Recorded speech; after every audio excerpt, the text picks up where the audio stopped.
Welcome to the Binge Breakers podcast. I'm Jacqueline. I am here to teach you how I overcame bulimia and my binge eating disorder, and how you can too. Through simple steps of mind management, repairing your relationship with yourself, understanding your habits, and intuitive eating. Hey everyone, welcome back to the podcast. I hope you guys are doing well, first of all, and everything's fine in your life.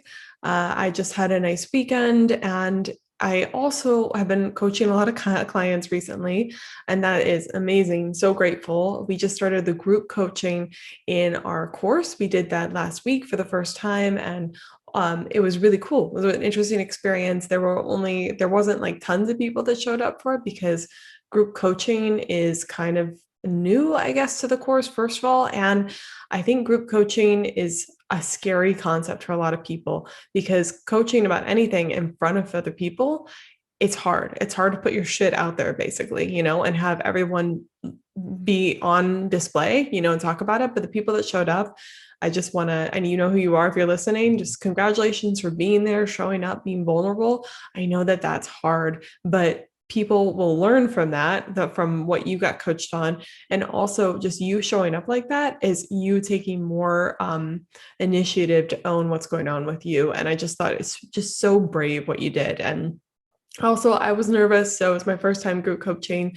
I don't know why I was nervous in particular, but it's different. It's a different thing than coaching one-on-one. You're being coached from other people. So my fear was like, don't say something stupid, which is always my biggest fear. I don't know about you guys, but whenever I have, the social anxiety, anytime I get on a phone call with anyone that isn't my immediate circle of friends, I just get anxious. And I think the underlying fear is they're going to somehow figure out that I'm an idiot. That's my social anxiety. And it's just ridiculous, right? Like I'm not, and we all are our worst enemy. So there's that, but group coaching is in the course. So if you've been thinking about joining the Binge Breakers Recovery course, definitely go check it out. There's group coaching, there's new modules, I'm adding, and everything that I learned from coaching people, I'm trying to add into the course bit by bit. So it's all super exciting, loving that. But the episode I wanted to make today was dedicated mainly to my clients and, the fight that they're fighting. I was listening to a podcast this morning. I was listening to the Dear Body podcast, which was recommended to me by a client. So shout out to her for recommending that to me. It's a really good podcast.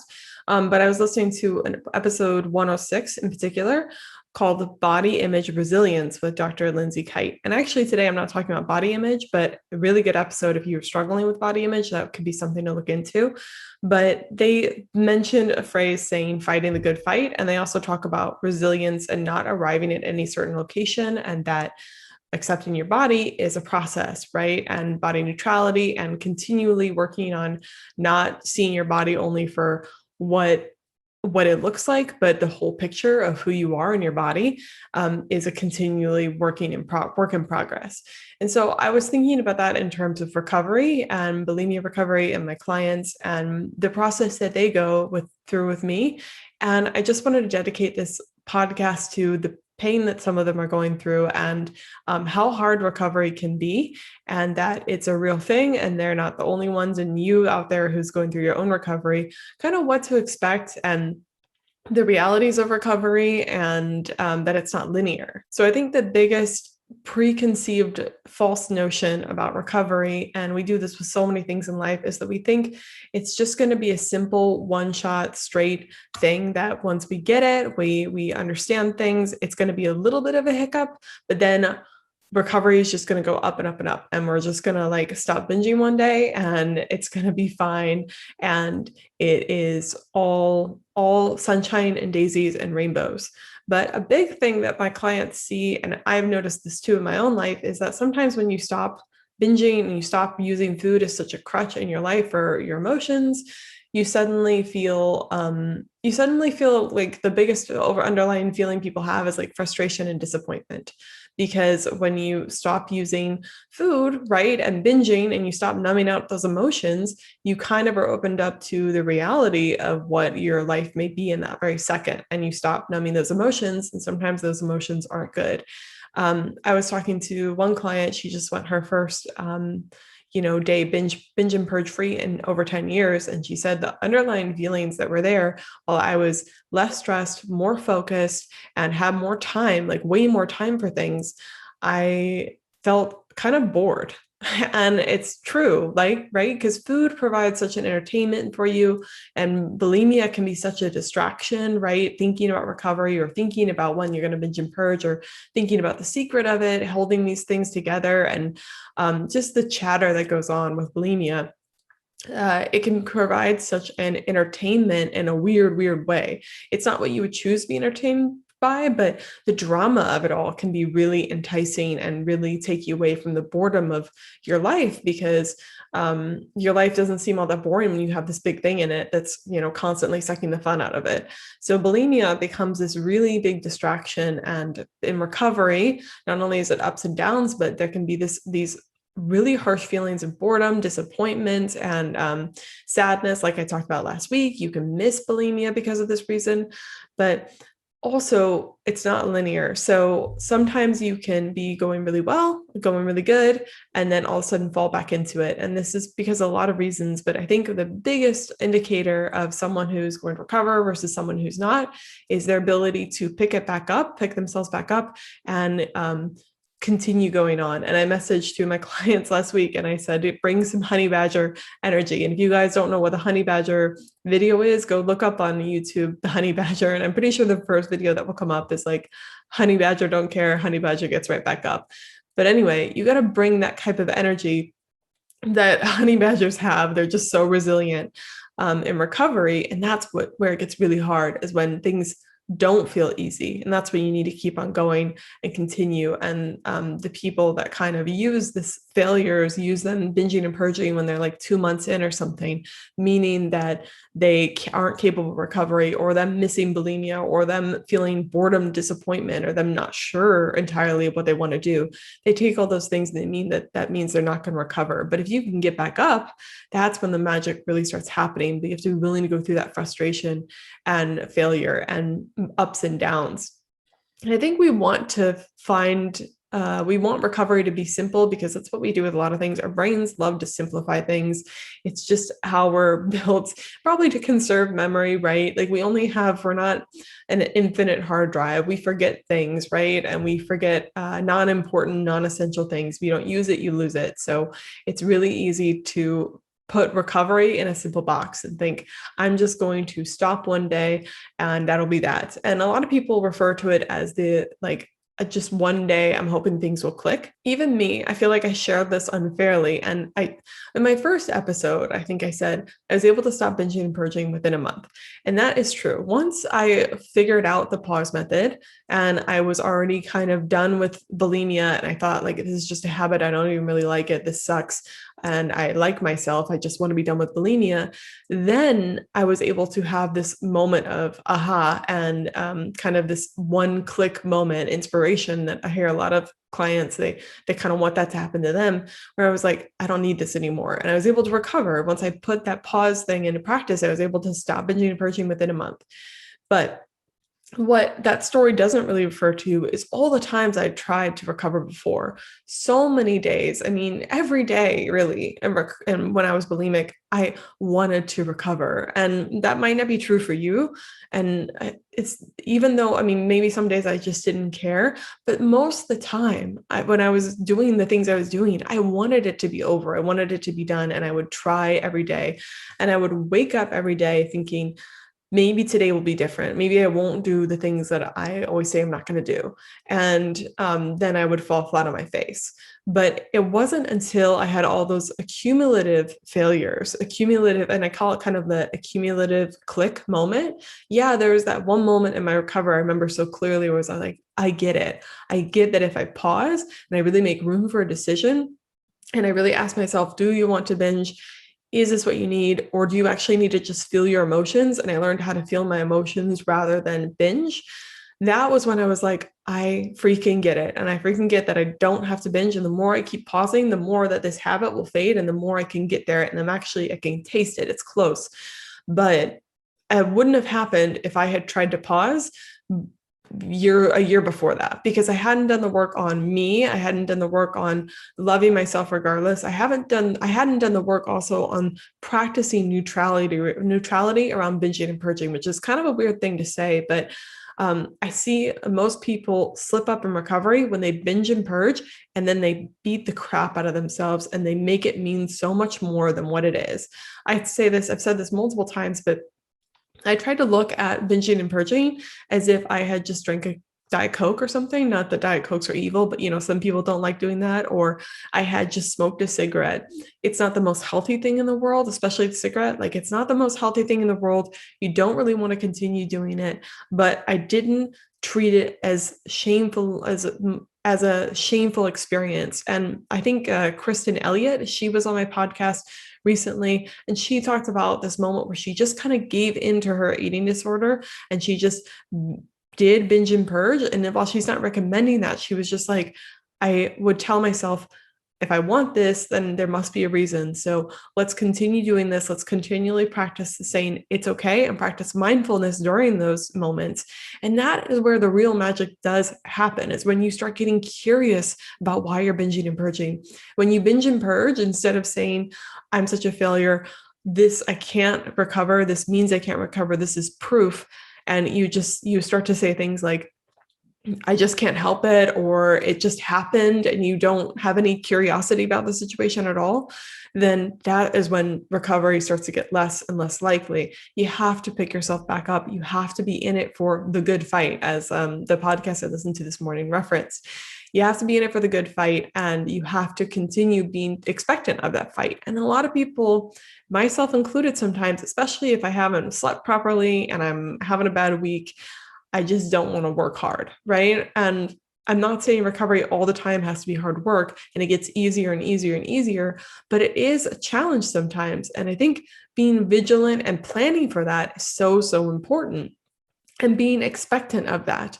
And there's another thing that I'd like to be really honest about, is that I have mentioned before in the podcast that I have clients where they start working with me and they get it right away. They have that click moment too. I have some clients that they sign up to work with me and then they stop binging and purging before working with me. Maybe it's because of the financial commitment. Maybe it's because they have been listening to my podcast and they're finally like, I'm ready. And then that is enough for them to stop binging and purging. And then we work together on body image and food and other stuff, and like not going back to it.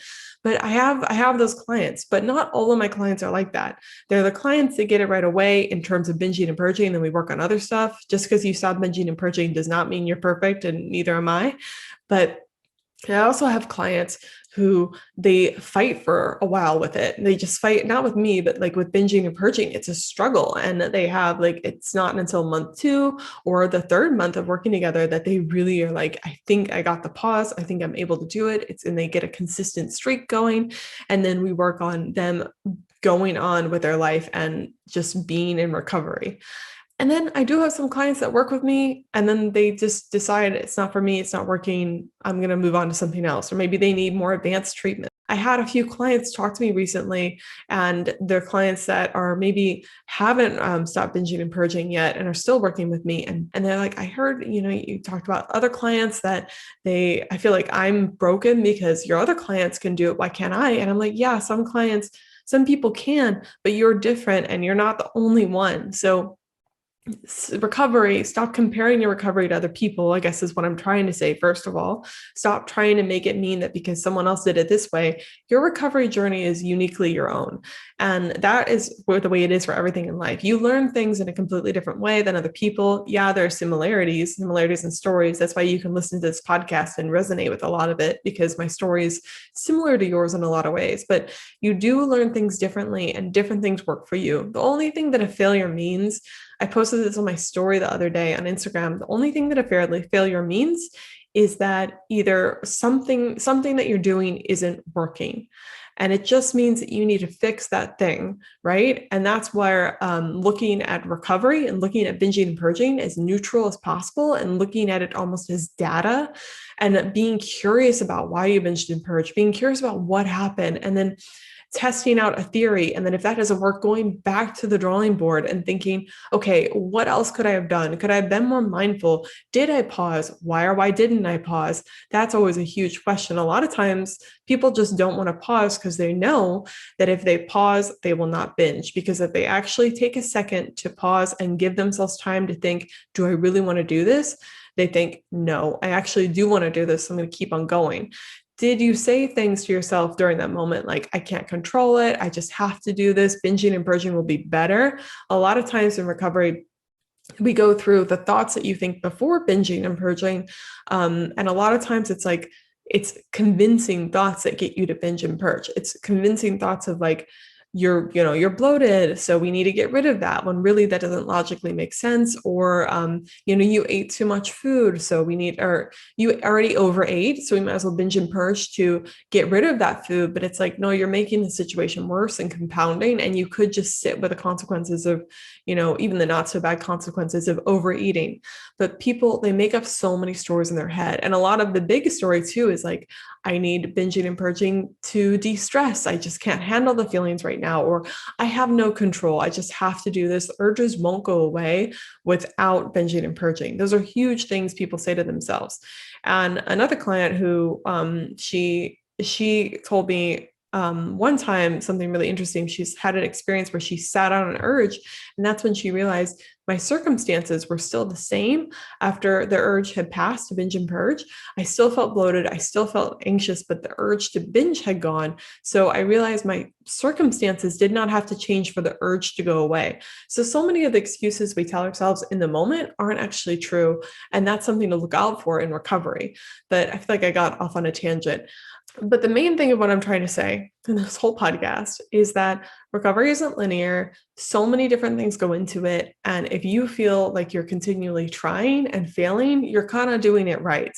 And that you just need to take a look at what's going on in your failures and be curious about your failures and be compassionate with yourself. You're not an evil human being because you have bulimia, and you're not crazy because you have bulimia. You just have a habit, and you just have some sort of things going on that you need to take a closer look at. And it could be a multitude of factors, and it's different for multiple people. Some people see food as like a relief from stress. Some people think of it as a control thing. You have to get into your own cycle of binging and purging, what those urges are. Be in tune with yourself. Ask yourself why you can't pause, or why the pause maybe isn't working. Ask yourself these things and keep looking, especially if you've been listening to this podcast for a while. And this is, not, I guess, in my best business interest, but because I would love for you to, continue listening to the podcast and join the course and be a client, all those things. But if what I'm saying isn't resonating with you, or you've tried it a lot, go look at other people and see what they're doing, right? And it's not that what I say doesn't work. It worked for me. It's worked for many clients, many course members. But if it's not resonating with you, maybe you need someone else to give you a different message. Or maybe there's some other key that someone else has that I don't have yet, or that I just hasn't ever worked with me. You have a different brain than my brain. So maybe there's a little something, like a little other puzzle piece you can find that would really resonate with you. But don't just use only one information to inspire you.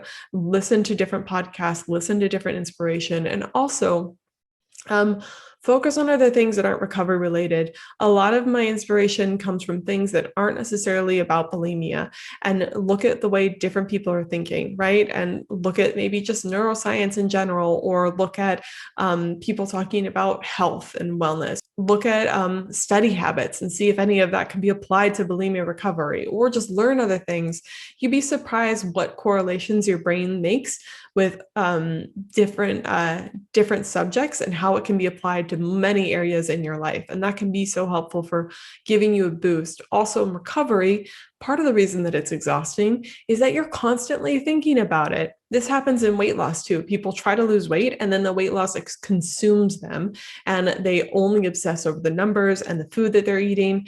And then it becomes this big thing, and then it crashes and burns. Recovery can be the same thing. And that's why I recommend people, they obviously take time to be vigilant about recovery. They plan accordingly, they think about it, they prioritize it. But I also strongly recommend that everyone listen to different things, have different interests in their life, spend at least an hour a day not thinking about bulimia, not thinking about recovery, just totally diverting your energy into something that's completely fun and passionate for you that has nothing to do with this, because recovery and the struggle of recovery can become a way of life. And I don't want that to happen to you. And I've totally been tricked into it. That drama of, bulimia and the drama of not being able to recover becomes your main thing that you're prioritizing in life. And your life is so much bigger than this recovery and bulimia. There's so many more things available to you.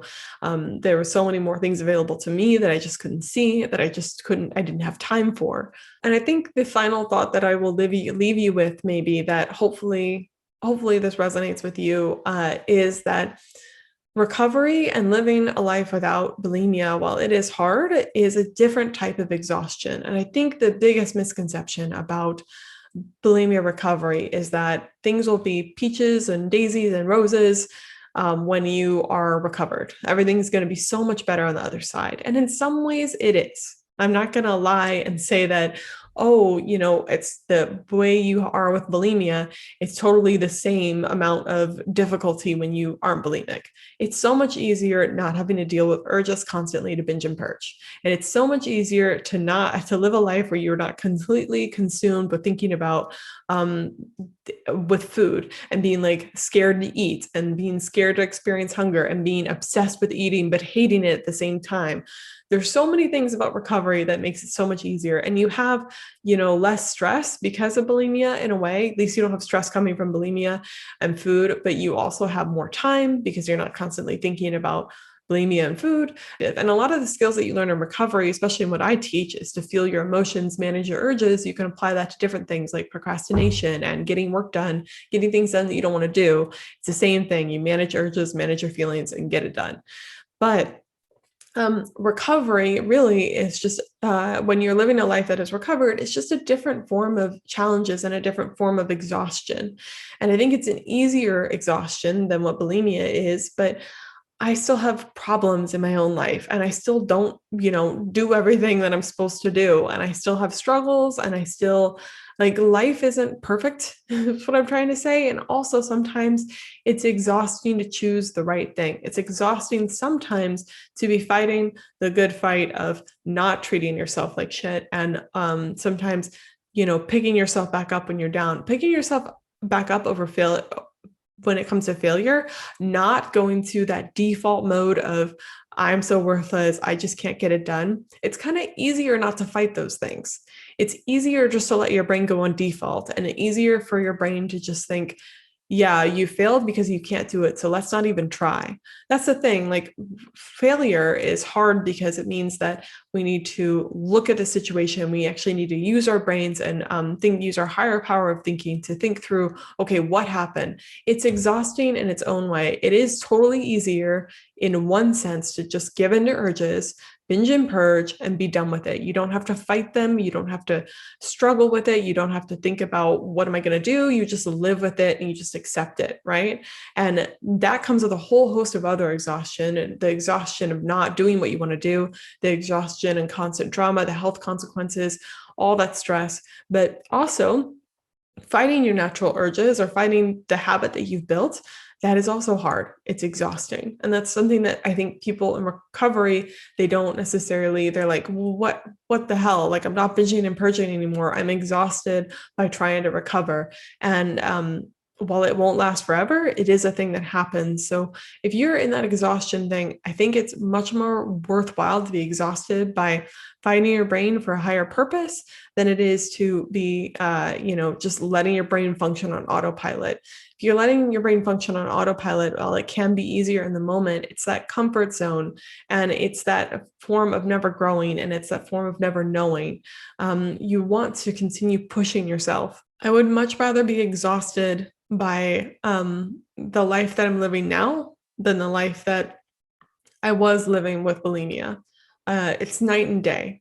I am exhausted by different things. I'm exhausted by sometimes not wanting to do the work, not recording a podcast, or exhausted sometimes by just making the right choices. So I think the main point of hopefully this podcast episode that I'm trying to get across is that recovery is hard, and that not all journeys are the same.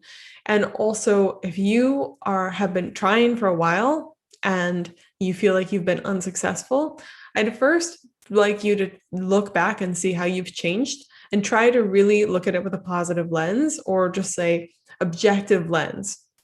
There's such a thing as being like overly positive, right? But if you can look back at it in an objective lens and think, what have I learned by trying to recover? And what do I feel like has improved in my life because I am trying to recover? I'm sure if you're trying to be really critical and honest with yourself and not just be a negative Nancy, I'm sure that you learned things by trying to recover. And I'm sure there are a lot more positive things that have been happening since trying to recover. And it might be hard and it might be exhausting and there might be things that you're not liking, but I'm sure that there are some positive outcomes for that. So first, try to look at it as objectively as possible. Try to think through, okay, what has been improving? And then try to be curious about it. Okay, I'm recovering. I'm trying to do this. I've been doing these things. What's working and what's not working? What do I need to change? What could be a little bit different? What do I keep consistently doing that I'm like, oh, why do I keep doing that? What could I try now? What next? Try to just change that one variable and see, experiment with it. I'm not kidding when I say try to look at recovery as if it is just a science experiment, right? In science class in the 7th grade, you change, or high school, you change one thing at a time, right? That's in actually in experiments, they don't just change a whole bunch of shit all at once, right? That would be chaos. They change one variable at a time so they can know if that variable makes a difference or not. And then sometimes they have to try it over and over again. Sometimes the variable works, sometimes it doesn't work, all these things. So if you can look at it like that and know that failure and recovering, being exhausted and being in failure in recovery is part of the normal process and that nothing has gone wrong. If you can look at it when you fail and think nothing has gone wrong, it's just that something happened that I didn't necessarily, like an outcome happened that I didn't necessarily want. So what can I change next? That's when recovery becomes so much less, like the failures become so much less about you and how much of a failure or not failure you are, and just much more about, okay, what can we change? What do we need to do next? It's okay. And that's why having a coach sometimes can be so helpful, because not only is it that accountability, but also I can look at the situation much more objectively than you can sometimes because I'm not in it, right? And I've been there, but I'm more on the other side of it. So I can be like, let's look at this neutrally. What actually happened? Especially sometimes clients will come to me and they're like, I had an awful weekend. It's just going horribly, so bad. And then I'm like, what actually happened? And they're like, well, I binged and purged on Saturday. And then the rest of it was fine. And it's like, what are you talking about? It's just like one binge. Let's go through what actually happened then. So recovery is exhausting. Recovery is hard. It's not always smooth sailing, but just because you're not smooth sailing, maybe you're in the hurricane, maybe you're in the storm right now, that doesn't necessarily mean that it's not possible for you or that it's not going correctly. What if the struggle that you're having right now is exactly what's supposed to be happening?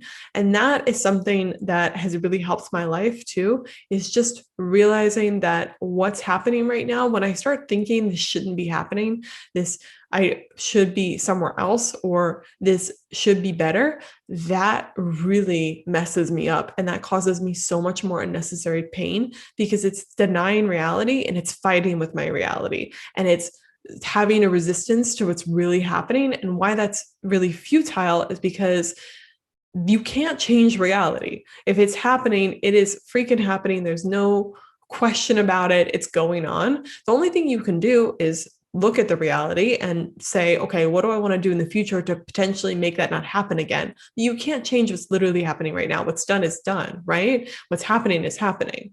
So it makes no sense. And it causes you so much more pain when you're resistant to that reality, when you're resistant to, no, this shouldn't be a struggle. No, I should have it already figured out. No, this can't be happening. That's when so much pain happens. And that's when you make it 10 times worse, because not only do you not like the reality, but then you're also resisting it. And you're just spending time arguing with something that really is. Like, how does that feel? It doesn't ever feel good. I spent a lot of my life, especially in bulimia, arguing with reality. And I still totally do that today, to this day, especially when I don't feel happy. which is kind of funny. When I feel more just like apathetic, which happens to me a lot, I think I shouldn't be feeling apathetic. I should be happy because my life is perfectly fine. There's no reason that I shouldn't be happy. And then that makes it 10 times worse. And it makes me think I'm ungrateful or there's something wrong with me. When really I was just feeling apathetic and I could just move on from that or just be okay with not necessarily caring sometimes. And that's part of the normal human experience. So stop making recovery that it's a struggle mean, and that you're like really struggling right now, mean something horrible about yourself or mean that it's not working. Just try to be objective, try to go back and think, okay, what can I do differently? What's going on? Be curious, compassionate, and have that perseverance. I promise you that it's worth it. I promise you also that if you're struggling, you're not the only one. I have clients that are great on the binging and purging, but then they're, struggling more with food or maybe wanting to go back to bulimia, those sort of things. I have clients that are just still struggling with binging and purging. And it's not that they are less so or not getting it or something like that. It's just that they're on their own journey and they need more pieces of information. They need to test more things out and they need to keep getting back up when they fail. And that is something that is always going to be the fight of your life, is failing and then getting yourself back up, failing, getting yourself back up. And it will come up in other ways, not just bulimia. Right now, for me, it's coming up in my business, like testing things out, trying it again, testing things out, trying it again. Okay. I think that I rambled long enough. I am excited for this month. It's March now. And I'm hoping to put out some really good podcasts in the future. This one's more just about recovery, and it's for that person out there that's struggling, that feels like something's wrong. I promise you, you're doing it totally right. Please try to look at things as objectively as you can. Try to, especially if you find yourself dramatizing your recovery and you find yourself being in this sorrow, woe is me, dramatic state, try to, if you were to write a story about what's happening, what you're so upset about, as if you're writing a scientific journal, you would make it much more factual and neutral about what's happening. If you've ever read studies before, they're so dry because they're trying to be as objective as possible and be very factual and circumstantial. They're like, here are the circumstances. This is what we tested. This is what happened. There's usually nothing in a scientific journal or study about, we were so excited when we saw such and such results. They just say, this was the result. This is proven. The correlation between these things seems to suggest that this happens when we put these two things together, or people are shown in these studies when they do these things that they have less results here. Like, it's so boring and dry, but we are so dramatic when we talk about our own lives. So if you could talk about your recovery in a really boring and dry light and be curious about different results that you could possibly get, I promise you that the recovery might be a bit better, but also know that it's just part of recovery. I promise you that it's worth it, but it is a struggle. And that doesn't mean that anything's wrong. It just means that you are fighting the good fight, my friend, and that you are trying and you're showing up. And if you feel like you're like, man, I am exhausted, probably means that you are working really hard. And while I'm not suggesting you be exhausted all the time, I'm also suggesting that means you are putting in effort, right? And maybe take a look at why you're exhausted all the time, but it does mean that you're trying. And it does mean that you should be really proud of the fact that you're here. You should be proud of the fact that you're listening to this right now and showing up for yourself, trying to fill your head with inspiring information about recovery, all those sorts of things. So to you out there that is struggling, my heart goes out to you in particular, because I know what it's like. I'm begging you not to give up, and I'm begging you to find help in whatever capacity you can, and I'm begging you to keep fighting for you. You're worth it, and your life is made for so much more than this. So please keep fighting. All right, I will talk to you in the next episode. Bye. Hey, if you like this episode, you have to come check out the Binge Breakers Recovery course. If you're trying to recover from bulimia and you're sick of doing it alone and you feel like you've tried a lot of traditional therapies and it's not working with you, come join the course. Go to bingebreakers.com/recovery-course.